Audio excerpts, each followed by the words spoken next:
All right, we are back. This is episode 7 of our franchise mode with the Calgary Flames 2017-18. We are just after trade deadline. You can see down here in the, oops, let's go back this way. You can see down here in the bottom screen, if I can get there. There we go.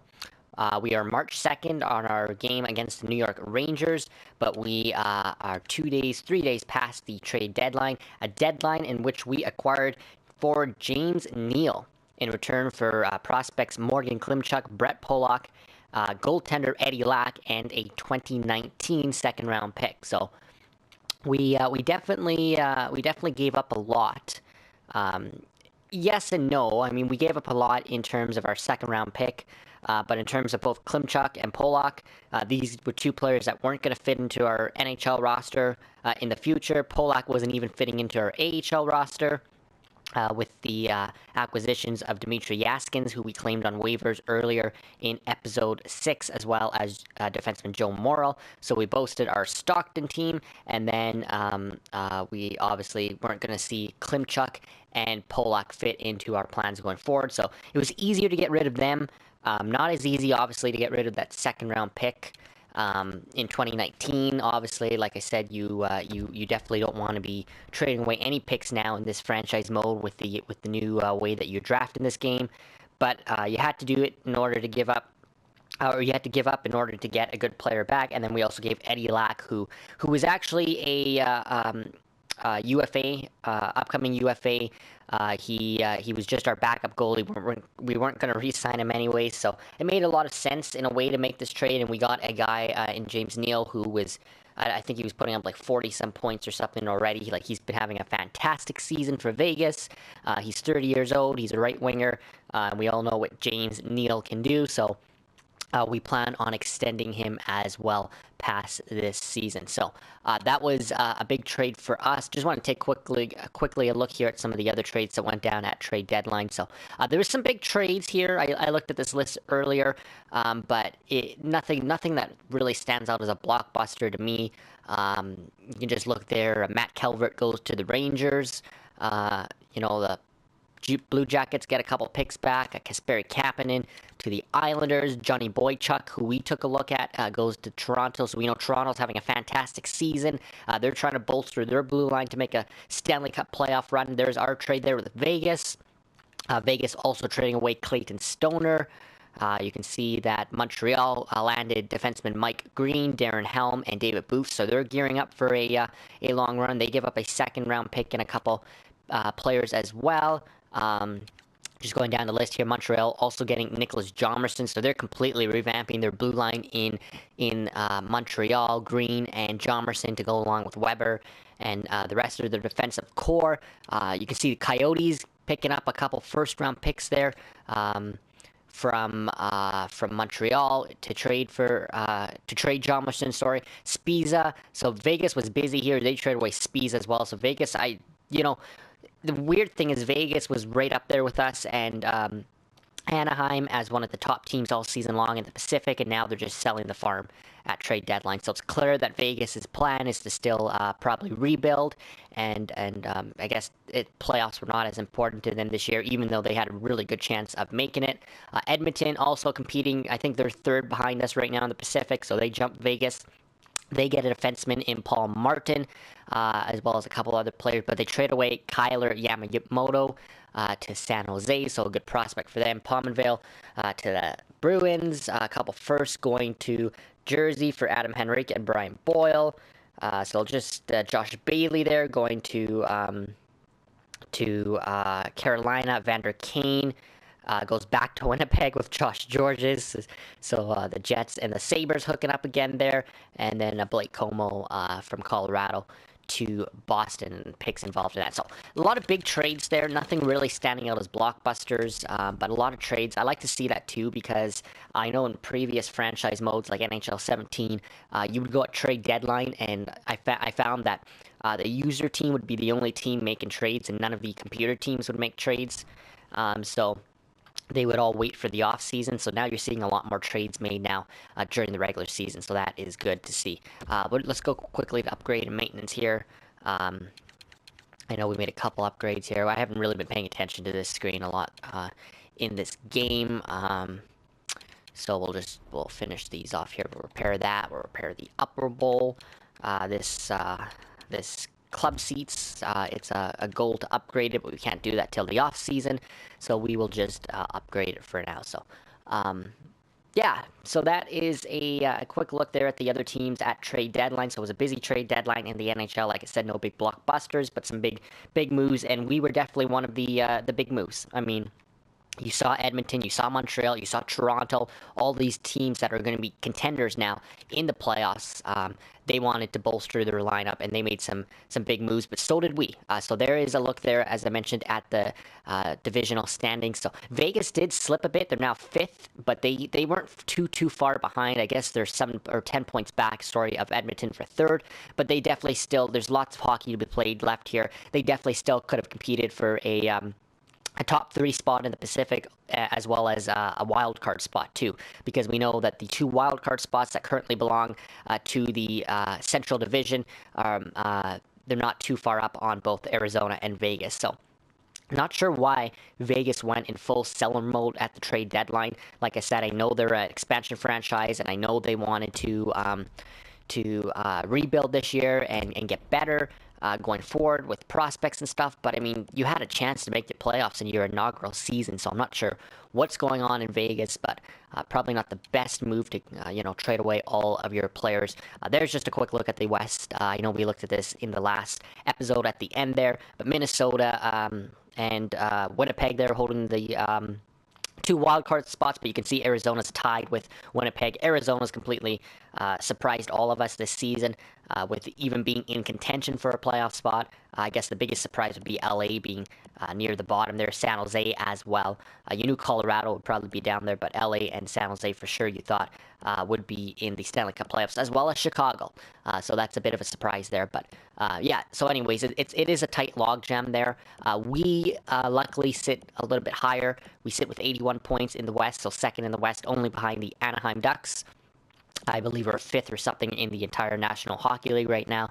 So not bad. We like to stay up there. Like I said, there's still a lot of hockey to be played here. So, even though we are sitting in a nice, comfortable spot atop the Western Conference and our division, we'd like to be continuing that, and we would like to be going forward and winning more games and being consistent, because our biggest problem this season has definitely been consistency. So both in terms of individual stats and team stats, we have not been consistent this whole year. It was a horrible October, okay November, really good December. January was just all over the place. February was a lot better, and now here we are in March. So it's been a roller coaster of a season. But through that all, we have found a way to become 2nd in the Pacific Division at this point, with 65 games played already. So not too many games remaining. We have a very busy month of March ahead of us, and then the first couple weeks of April. So you can see we got the Rangers here, first game of the month of March here in 2018. But then you got some good teams coming up there, and definitely some. Oh, there's only 1 week. I forgot. There's only 1 week this year into April. So, because I think we started a little bit earlier than we did the previous year with the World Cup that was played. So, last year I think it went to about around here, and this year it ends right here with Vegas. So, it'll be Neil against his former team. Is that the first? No, we're in Vegas right here. So, this is James Neal's return to Vegas. So, that'll be fun to see. But yeah, so a busy month of March here. Not too many games remaining, but like I said, still lots of hockey left, because anything can happen in this month of March. Teams could slip, teams could jump. You go on a winning streak or a losing streak, anything can happen. So, here we go. We're in a good position, but we want to keep building up for the playoffs. We believe we're going to be a strong playoff team. We definitely help that case with the acquisition of James the Real Deal Neal. So I think he's played 2 games for us. He hasn't yet to put up a point in Calgary colors.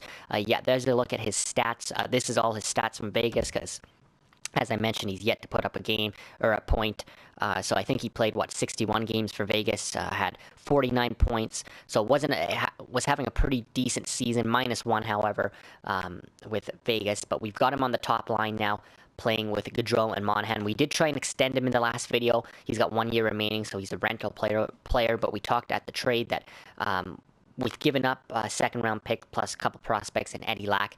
We weren't giving that up just for a rental player. We have strong beliefs that he is going to stick with us past this season. You can see he's only 30 years of age. He's a top 6 forward, listed as a first liner, and has 84 overall. So, and is a power forward or a sniper. So I guess he's listed as a power forward, but he will fit into our team very nicely. So on the top line there with Gaudreau and Monahan, Frolik and Backlund Kachuk, the 3M line staying together, and then we move Yager down there with Bennett. So and we're continuing to grow Jankowski at third line minutes. So made no changes to our goaltending, no changes to our defensive core. We believe that is the defensive core and the goaltender that is going to carry us to the through the playoffs, hopefully. Obviously, with the trade of Eddie Lack, we brought up John Gillies. We wanted to bring up David Rittich, but at the end, the computer would only let us bring up Gillies because of cap reasons, and it actually turned out to be okay because we're going to give Gillies some time once we clinch a playoff spot, and we can rest Mike Smith a bit, and it will let us grow Tyler Parsons down there in the American Hockey League. So we'll look at our AHL team a little later in this episode, but let's just get the simulating going here. Like I said, we got a busy month of March ahead of us. We're jockeying for home ice advantage and playoff position at this point. So we are hosting the New York Rangers here in Calgary, first game of the month of March. First period, nothing. Second period, the Rangers get on the board. Captain Ryan McDonough. Third period, we got to get some offense here. Come on, Calgary. And we tied up. So Matthew Tkachuk is the guy that ties the game up. So we get overtime here. So give me a second. All right, we are back. So we do get the overtime win against the New York Rangers. We win the hockey game by a score of 2-1 with 39 shots on net. It was Sam Bennett who scores the goal. He roofs it top shelf on Henrik Lundqvist, and James the Real Deal Neal picking up the assist. He was out there with I believe it was Giordano, Neal, and Bennett as our third 3-on-3 trio, and they get the job done. So James Neal picking up his first point as a Calgary Flame. So that's what you like to see at home in the overtime win. So the Flames picking up 2 huge points to stay competitive there in their division. Gaudreau there with a point. Monahan held pointless. James Neal, as I mentioned, +1. 18 minutes, 19 seconds of ice time in, I believe, his third game as a Calgary Flame, and picks up his first point as a Calgary Flame. Look at that, 6 shots on net, too. I said that in the last video. He's probably going to be leading us in quite a few games in terms of shots. I guess TJ Brody also having 6 shots on net. But, yeah, you're going to see Neal shooting the puck a lot, so it's he has not yet defined the back of the net as a Calgary Flame, but does find his first point. So we definitely like to see that in terms of Mike Smith, 970 save percentage. So we will take it. Big win for us here at home to kick off the month of March. So that is huge. We're going to try and keep rolling here. Forget who we got up next, but anytime you can pick up 2 points against any team like that, especially our own division, but I mean, a team like the Rangers in the East, it didn't matter. We gave them that extra point in overtime. We're just worried about at that point against teams like that picking up 2 points. So that is good. We will, it's Pittsburgh next, that's right. So yeah, we're on a bit of a mini road trip here. Going to the East there. So 41-19-5. So Pittsburgh is on fire right now. They've got just a slightly better record than we do, so they're probably in a similar position as we are in the Eastern Conference in the Metropolitan Division.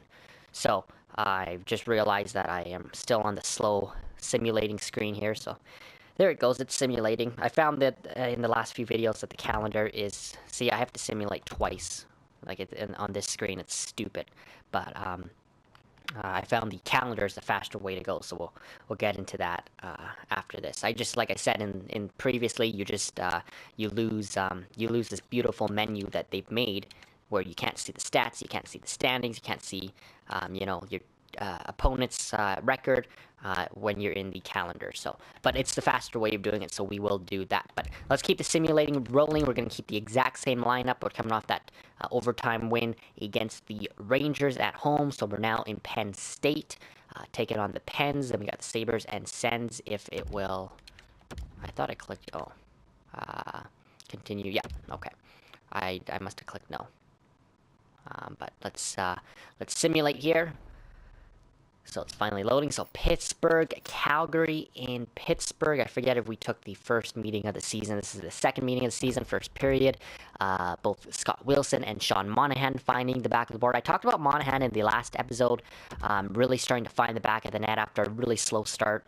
So there's Tkachuk. There's James Neal picking up his first goal as a Calgary Flame, and he does it against his former team in Pittsburgh.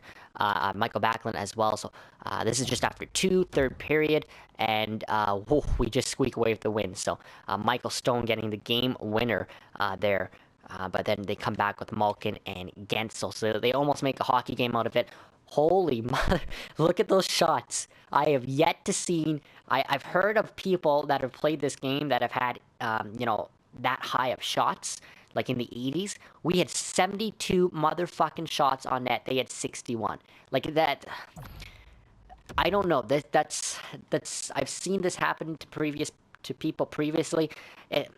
To me, it's just not realistic. When's the last time you've seen a hockey game with 72 to 61 shots? Maybe you'll see 45 to 40 shots or something, maybe 50 at the most. You don't ever see 72 shots on net, so that's a little crazy. Both goaltenders are going to have extremely high save percentages in this one. So let's just take a look at our leaders here. Giordano, 52 minutes. Like what? I think something's wrong here because they've just Giordano did not play 52 minutes in this. Okay, so something is I think they doubled everything. Because what? That just holy okay. So I don't know what's going on right now. There's got to be a glitch or something. But so we'll ignore the ice time and ignore the shots, I guess. Again, look at these shots. That's not. Anyways, 2-point night for Brody, 2-point night for Backlund, 2-point night for Tkachuk, Monahan, Gaudreau, and as mentioned, James Neal picking up his first goal of the season. Apparently, he played 31-39. That's just so 934 save percentage. Apparently Smith stopped 57 shots of 61. I think there's a glitch. I don't believe that's real. I just want to see what Matt Murray's save percentage with 931. Apparently, he stopped 67 to 72. So there's definitely a glitch because that's the score's realistic, but those shots and those minutes are not realistic. So that's strange. I've yet to see that happen. I've yet to see that happen in previous games where things are doubled because I don't know. That's just So we'll just pretend that never happened. Okay, so that was I don't know. I'm just speechless. That's strange. So, anyways, we pick up the win. That's the most important thing. We got back-to-back wins here.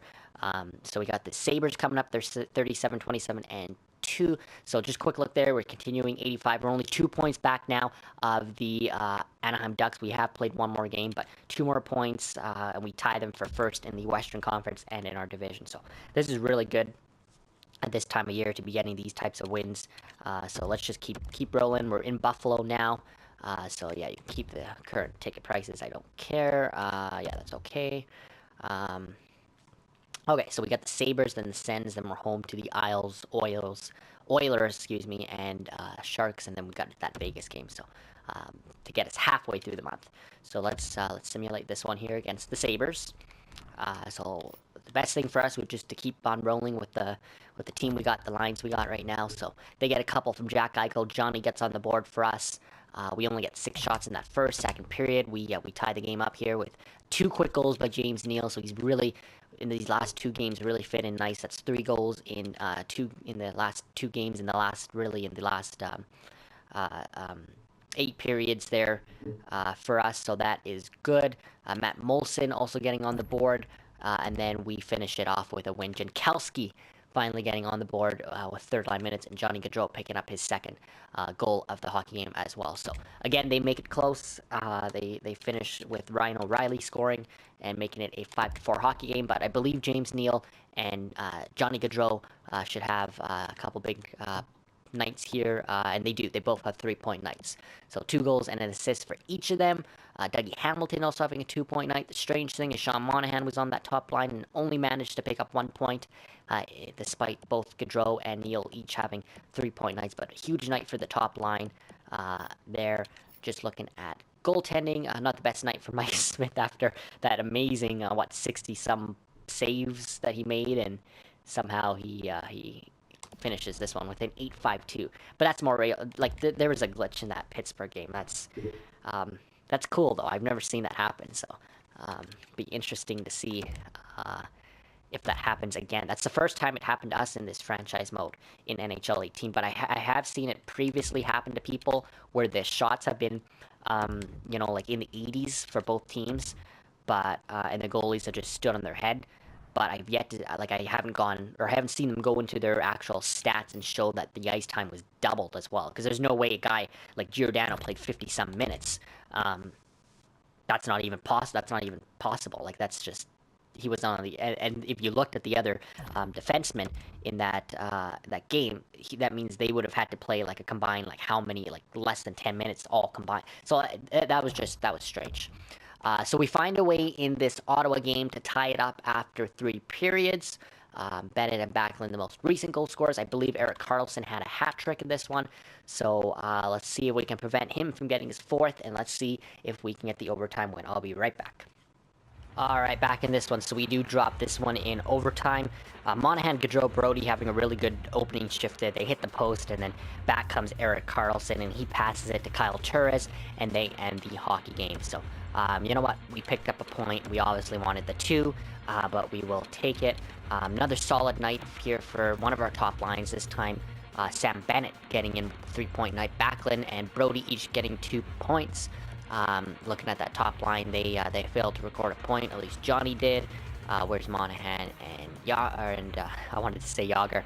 Monahan and Neal also don't get a point, and they're in the minuses. So, they had a good game last game, not a good game this game, but we found other ways to score goals. These are back-to-back games in which Mike Smith did not have that great of a game. 8-7-1. You would have liked to see slightly better out of Smith these last 2 hockey games, but you know what? He's been, as I mentioned in the last video, he's been our most consistent player all season long. Like I said, consistency has been the biggest issue for us this season, but Smith has found a way to somewhat be consistent. He's had his ups and downs, of course, and he missed time in December there, almost the entire month with an injury, but he's been our most consistent player back there for us. So that is good that we had a goalie this season that was consistent, especially in Calgary after the last how many seasons, that we did not have a consistent goaltending since the days of Mika Kiprusoff here in Calgary. So we go 2 for 1 on that mini 3-game road trip because we're back home now facing the Islanders. So we do drop this one in overtime, but not going to switch the lines up just yet. Let's see what we do against the Islanders here at home. First period, we get 3 straight goals. So Yager, Bennett. So that third line, they were on, or at least Sam Bennett was on fire last game with 3 points. This third line keeps rolling. He's already got 2 points, possibly 3 if he assisted on that Yager goal in the first period alone. So second period, and another 2 big goals. Matt Stajan and Jaromir Jagr gets his second. So can Bennett or Jagr get the hat trick in the third?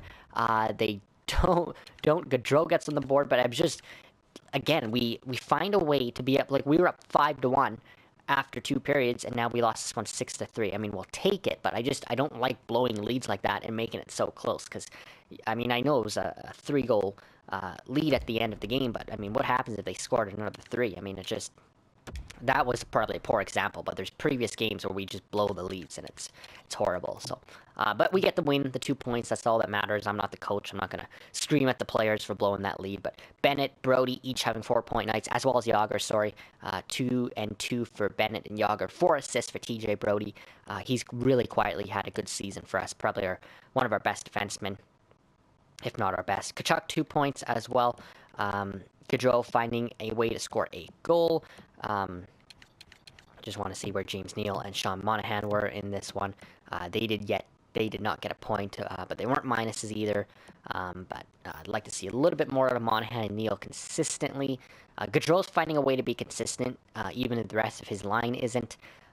But I'd like to see a little bit more consistency out of both Sean Monahan and James Neal being our solidified number 1 line. So 8.85 percentage for Mike Smith, I believe it was. So that's about 3 games in a row here. That's kind of been pretty poor, but we found a way. I mean, he lets in 4, he lets in 4, and then he lets in 3 against the Isles. So, and 4 against the Penguins, I guess, if you include that. So really hasn't had the hottest start to the month of March for Mike Smith. We do have John Gillies. Just looking at the Oilers record here, I wonder if we give Gillies maybe a game against the Sharks, who are a weaker team this year. I think that's what we'll do. I definitely, maybe it's time to start resting Mike Smith. You know, he's played quite a few games for us, so let's play this Oiler game first, and then we'll make decisions after that one. So again, I'm not going to change the lines. We have not yet tampered with the lines, because for the most part, we're getting the wins, and that's all we care about at this point. So I believe this is the second last battle of Alberta this season. So first period, it's Calgary. Jaromir Jagr has been really hot as of late. He gets another goal, beating Cam Talbot. Second period, they get 2 back with Jesse Puljujärvi getting both of them. Big, strong third period here, Calgary. Come on.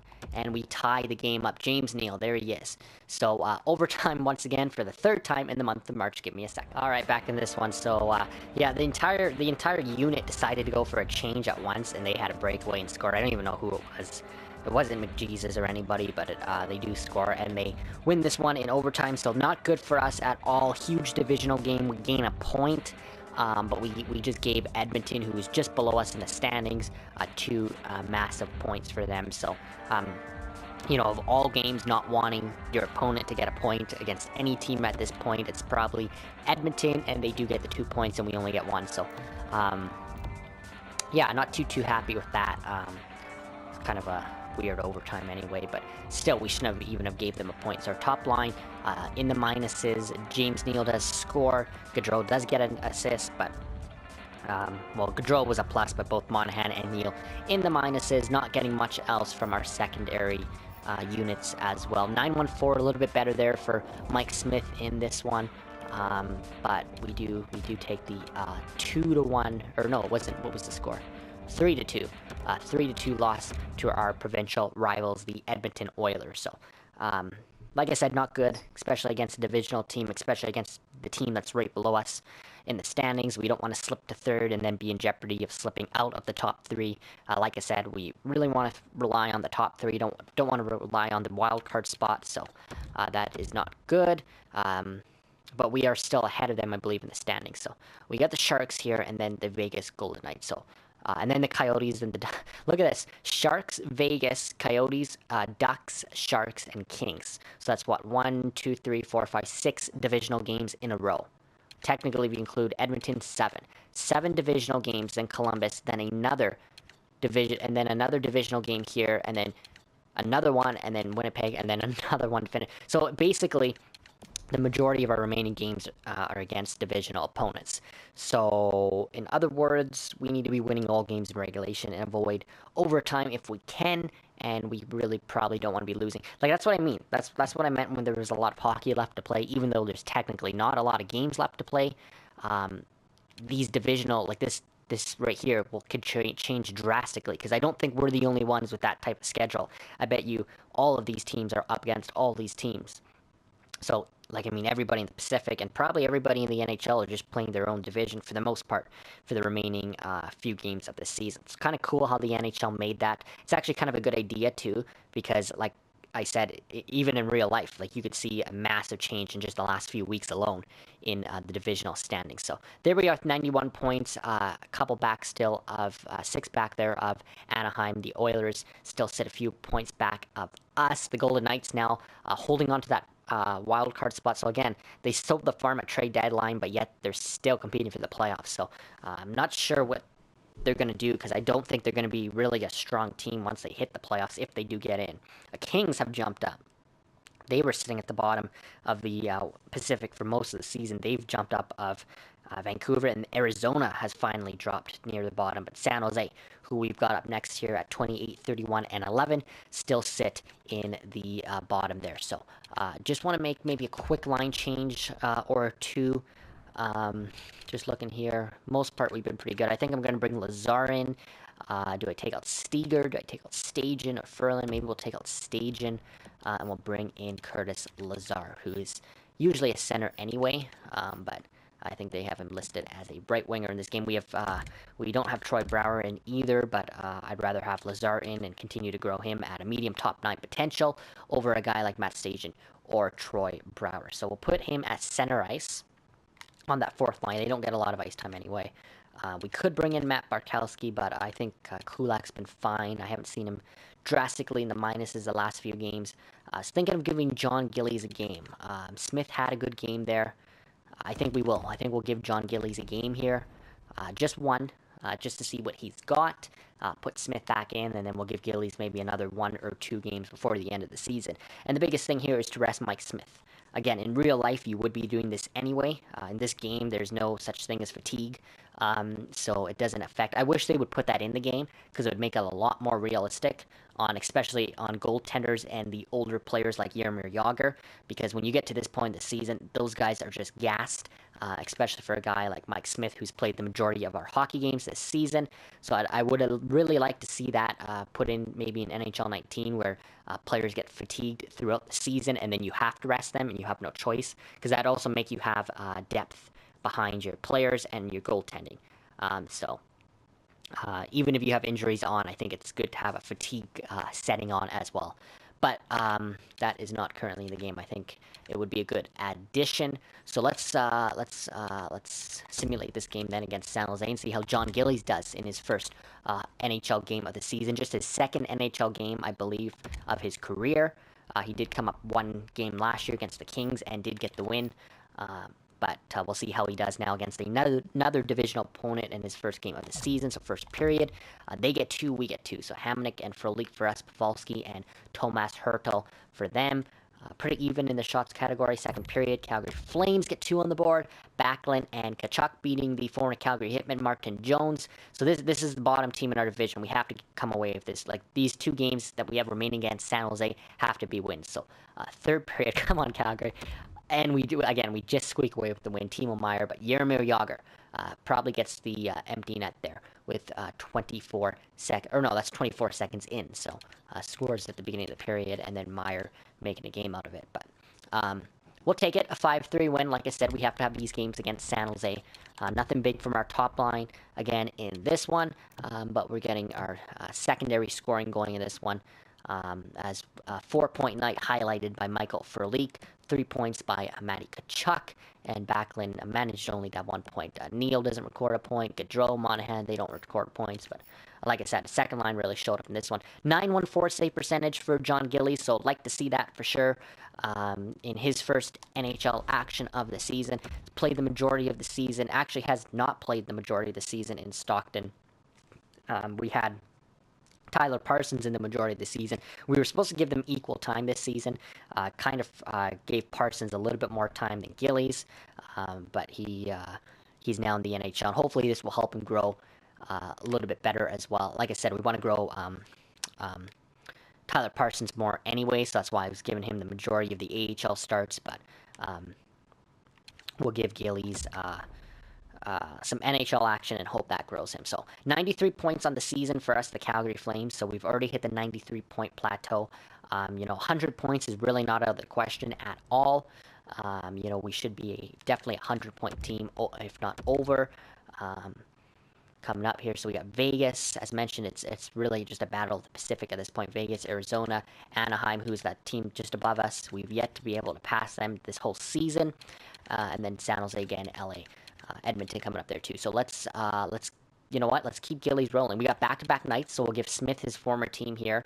Let's just keep resting him. Let's put Gillies in here against the Vegas Golden Knights, who are on the cusp of the playoffs. This is James Neal's return to T-Mobile Arena in Vegas. First period, nothing. We do get 12 shots. Second period, come on, Flames. We get on the board, so do they, Eakin and Frolik. Third period, come on, let's finish this off with a win, Calgary, and we do.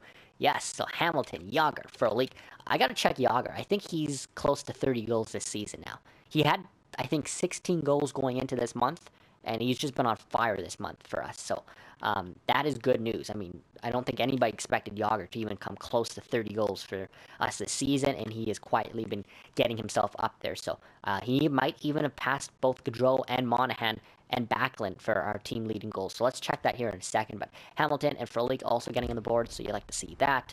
We do pick up the 4-1 win. So big divisional win once again for us. We'll just look here at the leaders here.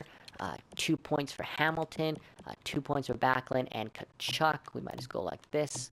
And 2 points as well for Frolik. So another really solid game for that 3M line. That's back-to-back games in which they carried us, and back-to-back games in which Monahan, Neal, and Gaudreau just did not show up. But again, as long as one of our top lines are continuing to put up the points, that's all that matters, as long as we get the wins as well. So it's definitely scoring by committee. We don't have that one superstar line. We've got a good balance of really 2 solid lines, and then a pretty decent third line with Bennett, Jankowski on that third line, and Yager, who's just been lights out. But we know we're not going to have Yager going back next season, so we're going to have to find a way to replace him in the offseason. So 9-6-7, that's 2 back-to-back really good games for John Gillies, like really good. So this is nice to know. I think he's only like a 69 right now or something in this game, but he's finding a way to be in it, show that he belongs in the National Hockey League. So that's good to see. So I think we'll go to Russia now. We'll do forwards. We'll do 5 weeks at this point.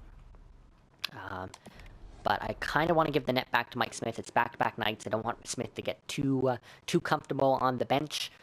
We definitely need him to continue to be sharp and going. And then, like I said, now that we know that Gillies has played really well for us, we are going to definitely put Gillies in more games here to end the season. So the Anaheim Ducks, I just saw there, have clinched a playoff spot. They become the first team in our division to do so with another win. So Gillies is a 71. Sorry, I thought he was a 69. 71, but that's really good numbers right there through 2 games. A 9.38 percentage through 2 games. So really good for us to see John Gillies being able to show that he belongs at the NHL level. That's 3 wins in 3 NHL career games for John Gillies, so pretty good there. But we'll put Smitty back in the net. So as mentioned, though, Ducks clinched the first playoff spot in the Pacific. We should be not far behind them, because we're not far behind them in points here, so get a drink of water there.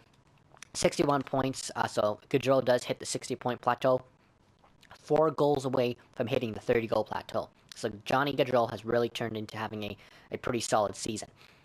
We would have liked to seen Johnny hit the 70 to 80 point plateau. I don't think that's going to happen this season, but to hit at least the 60 to 70 point plateau, to be in that range somewhere, is still a pretty solid season out of Johnny Gaudreau. It's just, at 24 years of age, this is a guy that could easily, he's now just entering his prime. He can easily be an 80 point guy every NHL season. Here for us in Calgary. So, so we put Smitty back in there. So, yeah, there they are, 101 for the Ducks, 95 for us, so we shouldn't be too far behind the Ducks in clinching a spot. So, let's see if we get a win here, maybe we clinch it. 45, 23, and 5 on the record. Like I said, we're already having a pretty solid season here, and we have a few games remaining, so let's keep rolling. We got Smitty back in net here against his former team. The Yotes, who were once one of the top teams in this division, they've sunk quite a bit the last few months. They do get on the board first. Former Ranger, Derek Stepan. Second period, nothing. Where's our offense? We only have 13 shots through 40 minutes of play. Come on, Calgary. Big offensive third period. And we don't get it. We get shut out by the Coyotes. So Lawson Krause, Tobias Rader. So only managed 20 shots on net. A horrible offensive night for our team, as we, as mentioned, lose 3-0 to the Arizona Coyotes. So not a good night there. Not sure what went wrong. Both of our top units just not showing up. Backlund -2 for Leak, Maya, and Stone, and Kachuk. So 3M line having a pretty bad night, and then Mike Smith 893. So I wonder if we bounce back. Like, even though that's not a bad performance by Smith, it's not good, but it's not bad either. I wonder if we bounce back to Gillies and see if maybe we bring in Brower and Stajan back in the lineup just to switch up our offense, because we just got shut out to the Coyotes, and you don't want to see that at this time of year. And now we have the team that we are chasing, the Anaheim Ducks here coming up. So what we will do is, if this menu will load, just love when this menu doesn't load. Okay. headlines. Whew. I just hope whoever we get in the playoffs, we can get through. We gotta have a good playoffs this year. Okay, so I'm not gonna do. It was just one game where we were shut out. We were pretty good in those other few games. So I'm not gonna change the top nine at all. I'll take Curtis Lazar out because he hasn't done anything since he came in. We'll put Matt Stajan back in. Steger, um, you know, bleh. We'll try bringing Troy Brower in. One game for Steger wouldn't hurt discretion. Bring both Stajan and Brower into that fourth line. Defense, we'll keep that the same, and goaltending, we'll put John Gillies back in. Coming off his 2 solid performances, Smith got the loss. We'll give Gillies the game to see if he can make it 4 for 4 in his short NHL career thus far. The good news is, and again, I don't know what Gillies is going to jump to in the off season. I hope he jumps, somewhat closer to an 80, but does John Gillies become an NHL goalie for us as early as next season? And could him and Smith be battling for, the number 1 position as early as next season? So I don't think we even need to go out and find a backup goalie at all next season, or during the off season to replace Eddie Lack. I think we've got it in John Gillies, and that would be good because that would allow us to grow Tyler Parsons in the AHL, give him all of this season pretty much, and then all of next season, and then, he won't be far away from being NHL ready. So that will be good. So